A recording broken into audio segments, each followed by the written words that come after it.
গত রাতে এক এলাকায় মাহফিলে গেছি, নাম বলতেছি। যাওয়ার পথে রাত এই 9:30 10টার দিকে যাচ্ছিলাম। ওই সময় আমাদের চোখের সামনে, আমার গাড়ির সামনে একটা গাড়ি ডাকাতি করে মাত্র গেছে। আমি গাড়ি থামাই, ভাই কি সমস্যা আপনাদের? হুজুর মাত্র ডাকাতি করলো। সবে বরাতের রাত। আপনারা কইছিলেন তখন 10টার দিকে কইছিলেন? অনেকেই মসজিদে ছিলেন। কেন? একটু ইবাদত বন্দেগী করবো, গুনাহ মাফ করাবো। আর আপনার মতো আমার মতো কিছু মুসলমানের সন্তান এই পবিত্রতম রাত্রিতেও আরেকজনের মাথায় গুলি রেখে তারপরে ধান্দাবাজি আর চান্দাবাজি করে। এগুলো মানুষ তো দূরের কথা, হায়াওয়ান জানোয়ারের চাইতেও খারাপ। চেহারাটা দেখতে ভালো, পোশাকটাও চমৎকার, অন্তরে তার কালি ভরা, কাজটা বড় কদাকার। এই মানুষের ভিড়ে আজ আসল মানুষ নাই রে নাই, এই মানুষের ভিড়ে আজ আসল মানুষ নাই রে নাই। মানুষ দেখতে চলো এবার জাদু ঘরে যাই সবাই, ঠিক কিনা? রাস্তা ঘাটে যায় না চলা এই মানুষের ভিড়ে, ওই ভিড়ের মাঝেও আবার কেহ অন্যের পকেট মারে। রাস্তা ঘাটে যায় না চলা এই মানুষের ভিড়ে, ওই ভিড়ের মাঝেও আবার কেহ অন্যের পকেট মারে। তাকেও যদি মানুষ বলো আমার বলার কিছুই নাই, তাকেও যদি মানুষ বলো আমার বলার কিছুই নাই।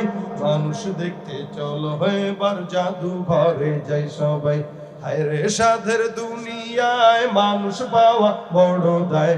মানুষ দেখতে চলো এবার জাদু ঘরে যাই সবাই, ঠিক কিনা? তার মানে ভালো মানুষ কথা কয় না, ভালো মানুষ কথা কয় না, ভালো মানুষ নাই না, কম। কি না থাকলে আপনারা দুনিয়া থাকতে পারতেন? কিছু তো আছেই, তবে সংখ্যা বেশি। খারাপের সংখ্যা না ভালো? খারাপের সংখ্যা। আল্লাহ মানুষের মতো মানুষ বানাক, বলে না আমি। রাসূল সাল্লাল্লাহু আলাইহি ওয়াসাল্লাম বলেন, নিজের ঈমান ইখলাস এটাকে ঠিক করো, আল্লাহ পাকের সঙ্গে সম্পর্ক জোড়া দাও। আমাদের নেতাদের সঙ্গে সম্পর্ক ভালো, কিন্তু আল্লাহ পাকের সঙ্গে সম্পর্ক বহুত খারাপ। কি মনে হয় আপনাদের? আল্লাহর সাথে সম্পর্ক করতে যে হবে আমাদের মাথায়ও নাই। এজন্য আল্লাহ থেকে আমরা দূরে সরতেছি আর চাঁদাবাজ দুর্নীতিবাজ নেতাদের কাছে যাচ্ছি।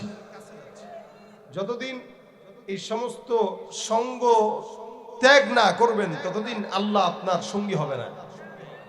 দুনিয়ার নেতার সঙ্গী হবেন, বিপদে পড়লে নেতা আপনাকে ভুলে চলে যাবে। দুনিয়ার লিডার আপনাকে রেখে পালিয়ে যাবে, কিন্তু আল্লাহ পাক বান্দাকে একা রেখে পালায় না, পালানোর জায়গাও নাই। কথা কয় না? আল্লাহু লা ইলাহা ইল্লাহু আল হাইয়ুল কাইয়্যুম লা তাখুযুহু সিনাতুন ওয়ালা নাওম। আমার আল্লাহ পাক রব্বুল আলামিন বলেন, জমিনের মধ্যে যত বান্দারা আছে সব বান্দাদের এটা জানা দরকার। এই আসমানের নিচে জমিনের উপরে যত মানুষ আছে সবার মানুষ আল্লাহ পাক রব্বুল আলামিন সব মানুষের জন্যই তিনি একজন রব। যেই রবে 24টা ঘন্টার ভিতরে 24 ঘন্টায় আল্লাহ পাক রব্বুল আলামিন সজাগ, না কোনোদিন ঘুমের অবস্থা, না কোনোদিন তন্দ্রাচ্ছন্ন। আল্লাহ পাক রব্বুল আলামিন এই কারণে বান্দাকে বলেন, আলা ইন্না আউলিয়া আল্লাহি লা খাউফুন আলাইহিম ওয়ালা হুম ইয়াহজানুন। মনে রাখো, জেনে রাখো, শুনে রাখো, আল্লাহ পাক রব্বুল আলামিনের বন্ধু যদি কেউ হয়, কোন মানুষ যদি আল্লাহকে বন্ধু বানায়, আল্লাহ পাক রব্বুল আলামিন বান্দার জন্য দুইটা কথা বলতেছেন। এই জমিনে নেতাও বন্ধু না, মাও বন্ধু না, বাবা বন্ধু না, পীরও বন্ধু না। যত বড় পীর বলেন, বুজুর্গ বলেন, মানুষ স্বার্থ ছাড়া কেউ কাউকে মহব্বত করে না। কিন্তু আমার আল্লাহ পাক রব্বুল আলামিন বিনা স্বার্থে প্রত্যেকটা বান্দাকে 24 ঘন্টাই ভালোবাসে। যদি ভালো না বাসতো, যেই পরিমাণ গুনাহ আমরা করি, এই গুনার পরে আল্লাহ পাক জমিনে এখনো আমাদেরকে রিজিক দিতেন না, বন্ধ করে দিতেন। দুনিয়াতে যেই পরিমাণে বান্দা আল্লাহ পাকের নাফরমানি করে, এই নাফরমানিতে কোনো বান্দা বাঁচার কথা না। দেখেন, আপনি সমাজে যদি কোনো চাকরি করেন, এই চাকরির পরে আপনি 30 দিনের ভিতরে 10 দিন গ্যাপ দিলেন, বলেন তো 10 দিনের টাকা কি দিবে না কাটবে? 100% কাটবে। ওদের বাপের চাকরি করলেও বাপে টাকা কাটবে, এটা নিজাম দুনিয়া। কিন্তু আল্লাহ তো আমাদেরকে কিছু চাকরি দিয়েছেন। কি চাকরি? নামাজ।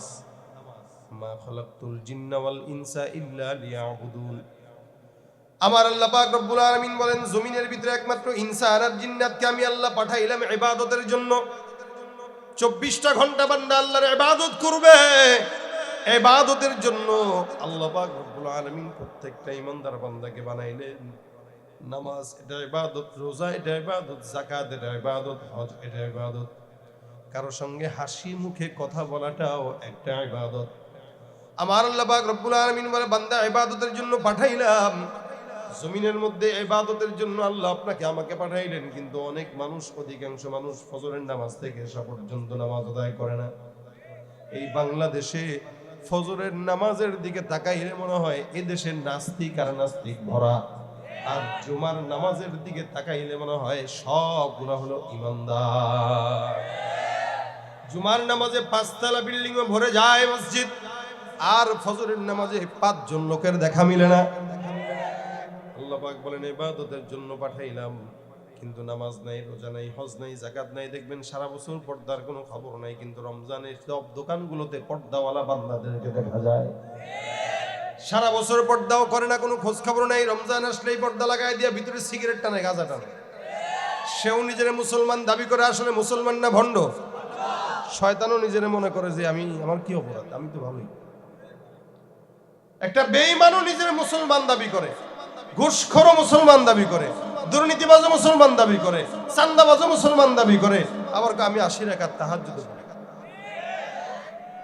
দাবি তো করতে সমস্যা নাই, কিন্তু দাবি করলেই মুসলমান হয়।